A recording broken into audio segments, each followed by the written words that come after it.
Иван Шишкин. Сторожка в лесу.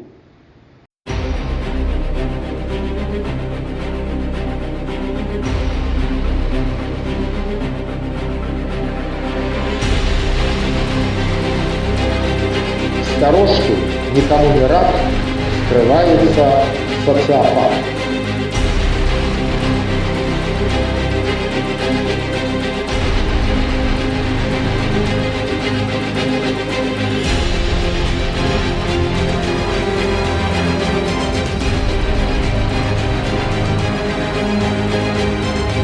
Скрывается социопат.